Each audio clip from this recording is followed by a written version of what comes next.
And you know what? I'm just gonna let it keep rolling. Let's just start again and edit the beginning out. Yeah, exactly. So we'll start again. So we're starting again.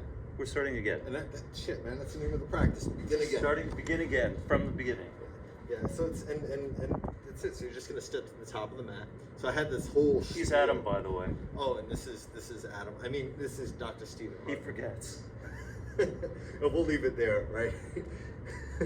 And so you standing, and you'll notice in some schools, in some systems, they'll have you put your feet all the way together. But like for me, it's awkward, right? And if this is mountain pose, you're actively trying to root, you might want your feet more like Stephen has them, where they're balanced, right? Your heels are in line with your hip sockets, right? You're squeezing your feet through the mat physically, and it's like you can kind of draw energy up from the earth, you know, through your inner ankles, inner groins to your root, right? Your inhales will inherently lift your heart, and do you really need to push your heart forward, or can you feel that as you breathe into your collarbones, your heart lifts? The exhale, try to keep the heart lifting. Hug your low ribs in, hug the sides of your waist in, so you do turn on the transverse abdominis muscle, right? And, you know, so you find the switch, it turns on, and all of a sudden your side waist can hug in easier on the exhales, tail's lengthening, and then take a quick look at your feet. Are your feet really symmetrical right to left? Does your right foot turn out a little bit more than your left? Slightly. Is your right heel a little behind your left or a little in front? And you know, we're of course assuming that both of your legs are the same length, right? As the mat will show when it kind of comes up against his knees, it's everybody. Our legs are two different lengths usually. It's you know, for most folks, it's a little more minor. Right? Some folks it's really, really obvious, so you might have to adjust a little bit. The idea is to try to think of your root as this area right at the pelvis and try to get that very even, left to right, front to back. Right? Back of the skull might lift a little bit, right? And you know, so that there's this idea you're not squeezing your chin to your chest and doing all sorts of that shit, but rather just this idea of like, okay, what is neutral? And you might even nod your head just a little bit. Right? Very, very little. And the idea is that you're only using really the part of the spine that connects to the skull to really find this axis. And once you find about where you think center is, you know, again, return awareness to the feet. Can you squeeze the inner feet, big toe ball mounts, the inner heels down? Can you lift energy up from the earth? Can you firm your outer shins, outer ankles in? Right? So if you're not getting tired doing this, check in. Because this is a very active posture, even though you're not moving. You're actively grounding, you're actively lifting. Exhale everything first. Feel your low belly, your pelvic floor draw in. Turn your palms out. Inhale, arms are going to reach up. Vrksasana, that's the upward hand salute. Exhale, folds you forward. Inhaling, Ardha Uttanasana, pull your heart forward. Right? Exhale, soften your belly in as you fold. Inhale, stands you up all the way. Again, the Vrksasana, reaching up, inner groins roll back.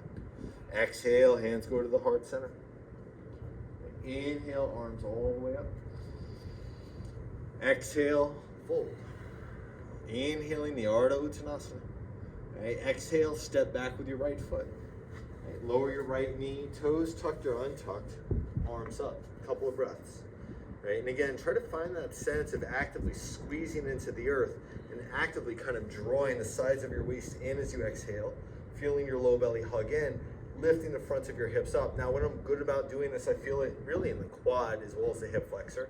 You might begin to lift your heart a little bit more or take your arms up and back.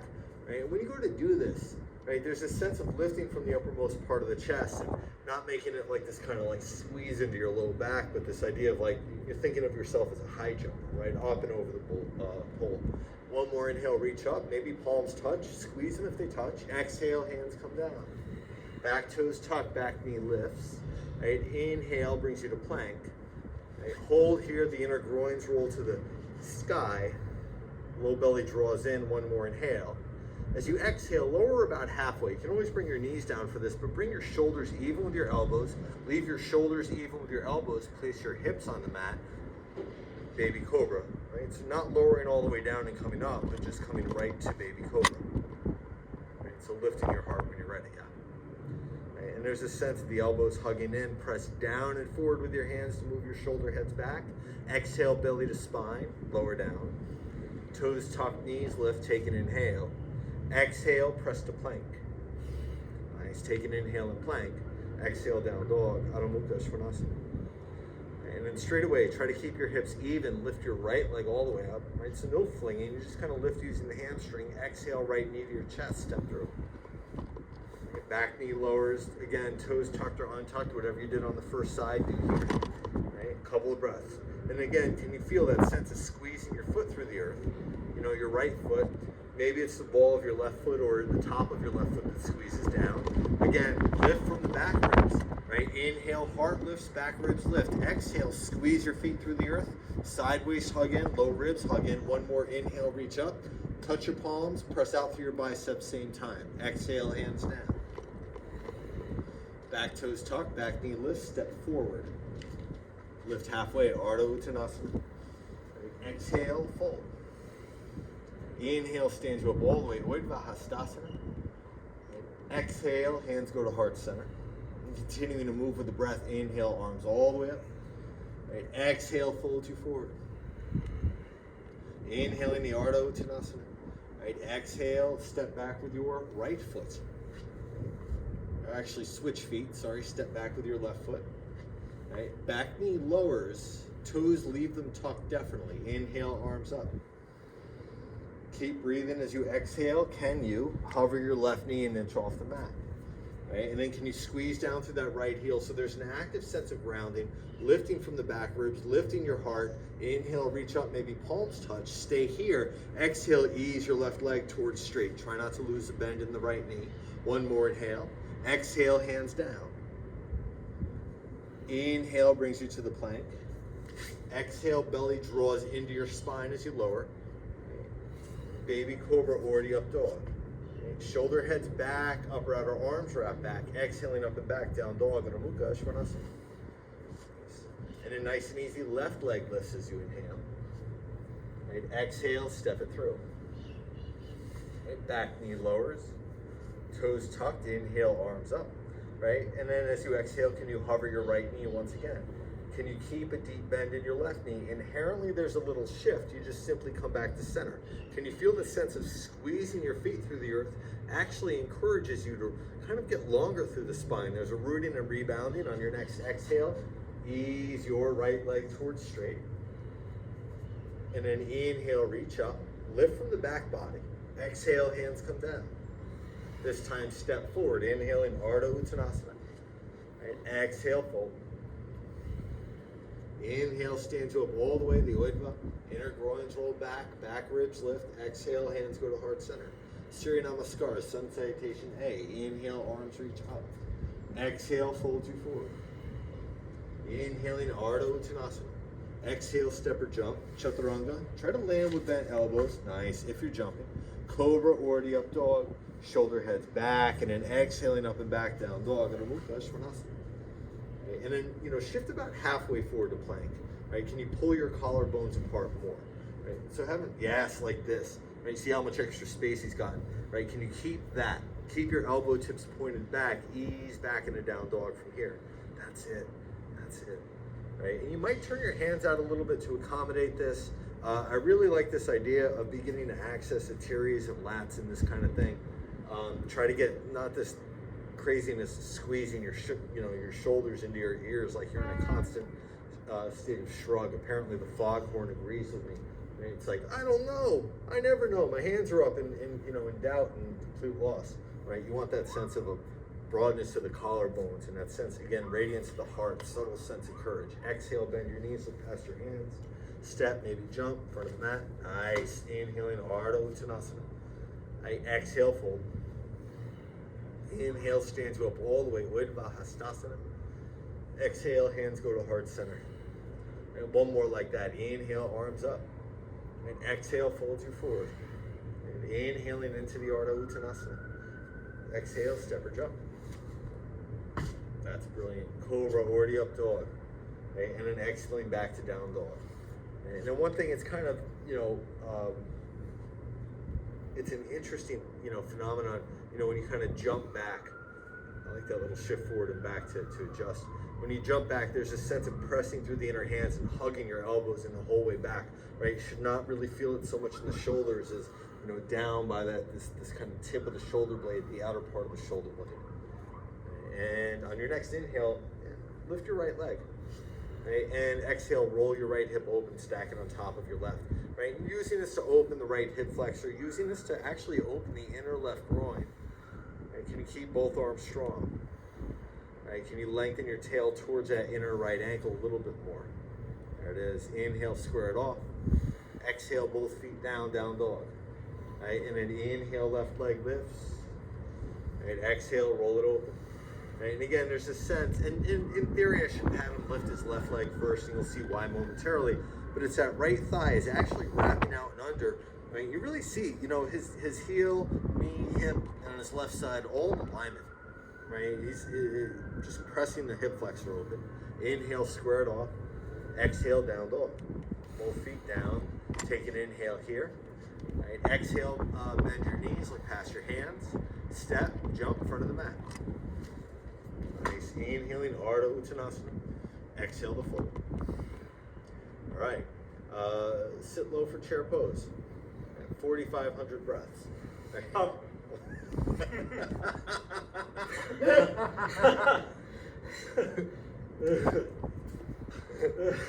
Dodging everything. And then can you sit a little bit lower? Can you squeeze your inner heels down and lift your inner arches? And then still can you get the outer arches to turn on? And one of my favorite cues here is trying to rub your belly and pat your head at the same time. Here, just throw all that shit out there. Take one more inhale. Exhale, fold. Inhale, lift you up halfway. Exhale, hands to your hips. Inhale, lift you up the rest of the way. All right, exhale, hands at heart center, arms by your side. Right, and it's you know, I know it's like bad like yoga teacher etiquette to be like, yo, it doesn't really fucking matter, right? But like the fact of the matter is, as long as you're intentional, like you know why you're doing this, hands can be at heart center to help you lift your heart. Arms can be down by your side to really find that external rotation. They both have benefits, right? So the idea is, well, what do you need more of, right? But that's something, in my opinion, that kind of thing, doesn't matter if it's something like mountain pose or whatever, that's, you know, a part of an advanced practice. All right, take your right leg straight forward. It doesn't need to lift terribly far, right? And then notice how that left hip will want to hang out. Can you squeeze your inner left foot down, hug your left hip in, feel the outer shin muscle turn on, inner thigh rolls back. Try not to clench your butt on the left side. Roll your right thigh out. Right, so your right toes, your right knee turn out, and then bend your right knee. Use your hand as you'd like. Vrksasana. You start getting names wrong. Just everything is just loose today, right? And you know, I know in the Iyengar system, or at least according to my knowledge, they'll tell you that a lot of teachers will tell you to point your foot down. For us today, and this is more taken from Annie Carpenter, toe and knee point the same direction. Right, so you do press out through the thigh. The idea is that you want congruency between your shin bone and thigh bone, right? Or really shin bones plural, right? It's the tibula and fibula. Toe and knee point same direction. Yeah, because if you're toe and knee. Yeah, because if your toes point down, but your knee, like you can't. Most folks can't press it all the way out without, you know, turning it the hip height, you know, butt clench, low back scrunch. And the idea is to stay long and wide across your low back. Feel your right thigh wrap out and under, just like you did with your left leg lifted, right, in that down dog, right? And then feel the left thigh roll in, tail anchor. So you get that sense of hugging the center, pelvic floor lifting, sideways hugging in, belly drawing in, right? So Vrksasana.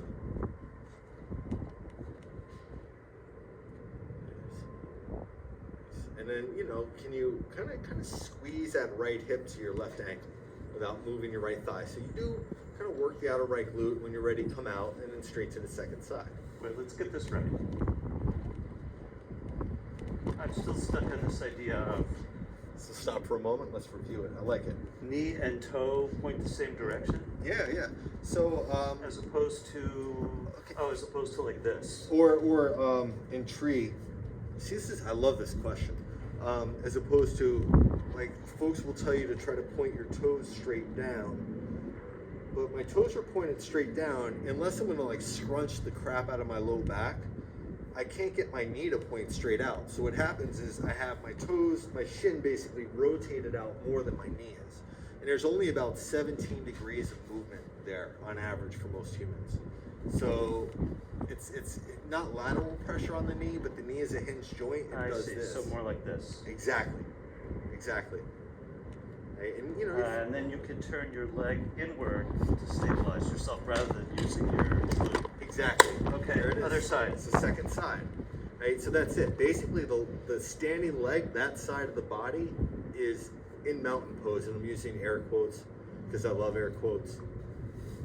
But really, because you know, inherently there's going to be a little distortion, right? But the idea is that that right foot can plant down, left thigh, right? Lift your left leg, turn your left thigh out so you get the external rotation, and then press out through that left groin as you bend your left knee. For me, I need to use my hands less to get my heel up, and of course you don't want your heel on your knee. You want to squeeze in from the thigh, or on the shin is fine. Right, because you actually want to turn on the outer shin muscle as well. So both of these work, right? But there's this idea of kind of hugging the center, feeling your right thigh roll in, and you can see with me, my left knee doesn't open as wide as my right knee does, right? When I go to do this posture. I have different amounts of rotation in each leg. Nice. And then, you know, can you roll your left or right thigh, in a little bit and anchor your tail down just a little bit more. Right? So that there's this idea of kind of hugging the center. You see, Stephen, he can maybe drop his left hip a little bit, but I think some of that actually does depend on anatomical stuff in the legs, like length of the shin and thigh bone. You know, because if you're putting your foot in, especially if you're putting it up, you know, it does depend on length and chin or thigh and chin proportion. So I see what you're saying, because this is now intense on my right inner calf. Right, inner calf. Interesting. And I mean, I'm turning this leg in and really using my calf as well as my hamstrings, right, to guide that. Yeah, and you know, the internal rotation probably comes more from the gluteus medius and I think tensor fascia lata, which is up here. But you know, I think with the calf and hamstring, what happens is when we stand on one leg, all of a sudden, all these stabilizer muscles in the leg that we don't usually use or access as deeply when we're standing on two legs, they're all of a sudden they get turned on. Yeah, they have to. Yeah, no, because this was like from here down, in, and then this turning inward. Okay. All right, and then back to mountain pose go. Right, so can you find that same muscle engagement that you had in the standing legs in tree, in each of the standing legs? And it's difficult. It won't all show up. You might get a hint of it. You know, it's like ghost. You know, what is it? Ghost pepper hot sauce, right? You don't. You know, you're probably not going to get too much in there. You probably don't need too much in there, to be honest with you. Little goes a long way. Little goes a long way. Yeah, and if the cognizance is there, it's everything. All right. Bend into your knees. Inhale, Vrksasana, chair pose. Exhale, fold you forward. Inhaling, Adho Uttanasana. Exhale, make your way to down dog, however you want. Stepping, jumping. Nice. Can you use public transit if you feel good about it? You know, whatever. And then straight away, right leg is going to lift as you inhale. Exhale, step your right foot to the inside of your right hand. Right, left heel is going to turn down. Inhale to warrior one. Right, exhale opens you to warrior two, Vrksasana 2. Right, and that right thigh, you can feel it wrap out and under. Left thigh, you know, rolls in. And again, just like in tree, right, with the right foot against the inner left groin, hip, knee, toe, right, staying in the same line. Back leg, same deal. You know, his leg is abducted, right? The inner groin is elongating, but hip, knee, toe, none of this squaring of the hips stuff. And then reach forward. Right? Take your right arm to the inside of your right thigh. Left arm is going to reach up. And then into the bind, take your left hand behind your back. Right? And you might have a bind.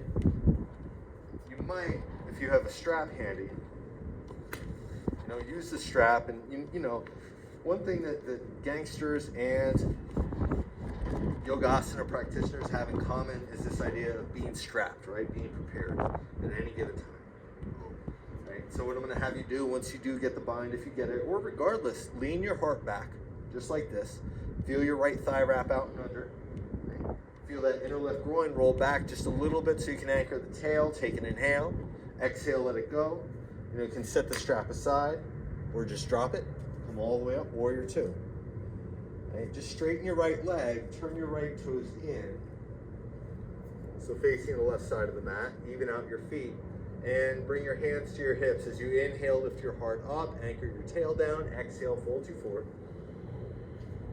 You can take your hands down, and you can grab big toes or place hands on the mat, but what I'd like you to really do here is try to elongate through the crown of your head and move your shoulders just like that out of your ears. Right, and then for many of you that are more flexible, especially down, there's a lot of mobility around the sacrum, right? If you feel or a lot of mobility in the hamstrings, try to draw your sitting bones together as you exhale. Pelvic floor is going to lift in. Some of you, you may pull out of the pose a little bit. That's fine. Take one more inhale. Exhale, hands down on the mat. Lift up halfway, inhale. Exhale, hands to your hips. Squeeze your feet through the mat. Inhale, lifts you up. Exhale, turn your right toes forward, kick your left heel out. Bend your right knee, warrior two. Just one breath. And then reverse, inhale, open your sideways. Exhale, windmill your hands down, cobra or the up dog. Or straight back to down dog, excuse me.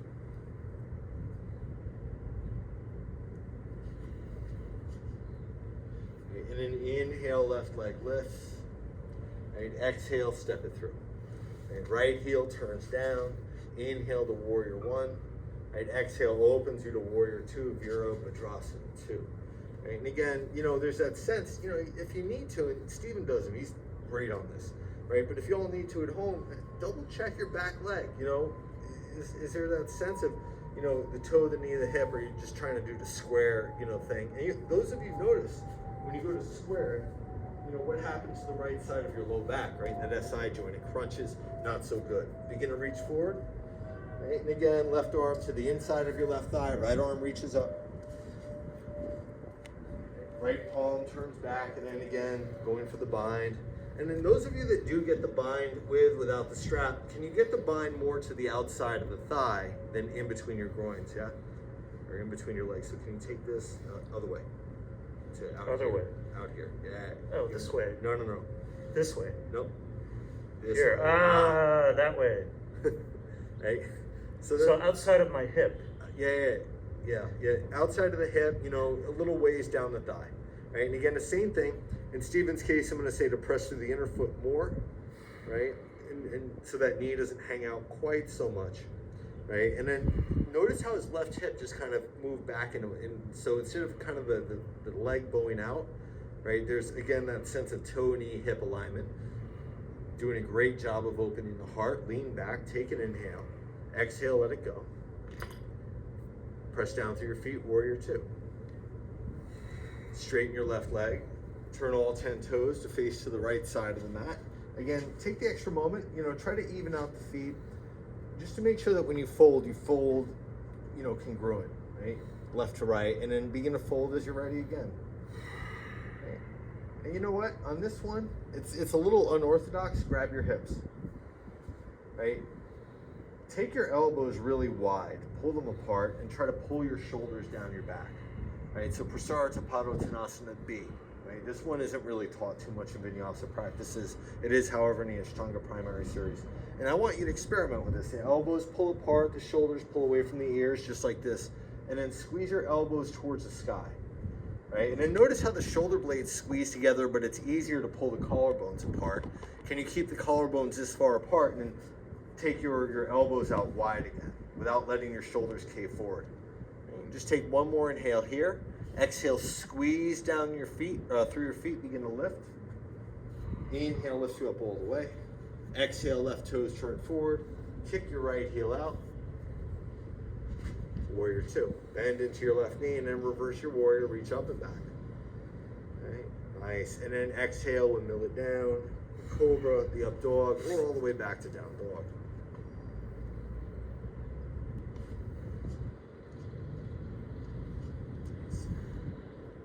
And here you have a couple of options. You can take another round of standing in tree upright, or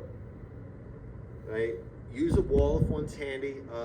For time purposes and you know, just so we can kind of keep it flowing, I'm actually gonna be Steven's wall here. Right? Very often he says talking to me is like talking to a brick wall, so it works out. Right? And so, you know, bend your knees when you're ready and jump on up in the handstand. There it is. Right. So what I'm gonna actually have him do is with his left leg, right? Keep pressing up through your left heel. Take your right foot into tree pose. Right. So and then squeeze your right foot and left inner groin into each other. And you see how when he does this, he begins to lift. Keep pressing, pressing, pressing. Right. And then, you know, that right thigh might wrap out and under. Right. Outer left hip hugs in. Can you lift your right hip towards your left ankle? Brilliant. Press down more through your right arm a lot. Take an inhale. All right, exhale, come on down. How does that feel? Good. Nice. So That's nice. That forces you to straighten out. Exactly. There's that sense of, I've been talking about this through a lot of the practice. Yeah. What I am going to have you do for Otherwise, there's the possibility of, you know, that thing where you bow too much in a handstand. And for me, I go into my shoulders too much and don't use my lats and side waist. Man knows. All right, let's do it. And I'm going to have him put the strap right over his, just on the forearm side of the elbow, so he can press out. That's good, right? Yeah, that's perfect. And he's already got this set up. You notice how his arm bones come straight forward, right? There's a gentle angling out, but not much. This is exactly what you want, right? With the upper arm bones, the humerus bones, right? The very serious humerus bones. I can never resist that one. All right, come on in when you're ready. Okay. And we're kind of going through this really quickly, so you might have to review a couple of times. It's fine. Take as long as you want. This is the lunchtime practice. Mm-hmm. All right, ready? Yep. Boom, there it is. And again, press up through your right heel. And then tree pose with the left leg. Yes, and then there's that sense. Squeeze your inner right groin into your left foot. Right, so that there's that sense of hugging in, lengthen your tail towards the sky, right? And that sense of squeezing in from the sides of the waist. Keep both arms even stronger, right? So straighten the arms, press out through the biceps. Feel the sideways hug in. Feel as you kind of press down through your hands and press out through your biceps, you get longer in the torso, in the arms, and throughout the entirety of the body, right? And then, you know, I'm being very, very light with this foot here. I'm could just, like kind of giving something to ground against, and he comes out when he's ready. All right. And that was beautiful though. So and the thing is, we didn't like rehearse this coming in. He didn't even know this was coming. We were just kind of throwing stuff out there. All right. Good. Excellent. And the idea is that, you know, you kind of stimulate, you know, everything, right? You know, you get your focus up, and it is a little bit of fun, right? And what Steven did, he came in from down dog jumping. You might, you know, especially using a wall or whatever, if you want to use one leg, make sure that you alternate when you hop legs, right? Yeah. And you can just kind of come right up. And again, he does the same, right? And again, that same sense, so he's going on the harder side for him. And he just comes out when he's ready. Right? And like I say, you feel, if you want extra time, take time, review. You know, you can always stop the tape and run it back. You know what's great about that? It really is about sit bones down, pelvic bone up, heart forward. So, and that's brilliant. But you'll notice for many of you, as you take the pubic bone up and take the sit bones, the tailbone down, groins kind of puff, right? And there's kind of like this sense of scrunching in the low back. So as you do this, right, you kind of have to kind of roll your thighs in as the tailbone anchors. And there's, in that sense of, you know, in the Annie Carpenter system, it's termed. In the Annie Carpenter systems, it's termed smart flow, right? There's this idea of effort and return, right? As you move in one direction, you have to move in the other. As you move in one direction, you have to move in the other to balance it out, right? So it's this idea of equanimity, of returning to center constantly, consistently. Right? Got it. And you might find that after everything kind of gets uprooted, right? And this is a really unorthodox approach, but you can either lay down or take a seated meditation. Yeah. Yeah. And if you take a seated meditation, you know, Steven doesn't necessarily need to sit on a block, but he will, and you'll notice when he comes up a bit, he can really get on top of his sitting bones. So the idea is that same kind of sense of mountain pose, squeezing down and rooting and lifting at the same time, right? That idea of efforting, grounding, and rebounding to lengthen. It's, you know, those two principles that kind of establish themselves throughout this practice, they show themselves here. And I'll leave it up to you to set a timer to take as long as you want. Steve and I are going to get going on with our day. On behalf of he and myself, on behalf of him and myself, sorry, my grammar's off. Him and him. There it is. Namaste. Namaste.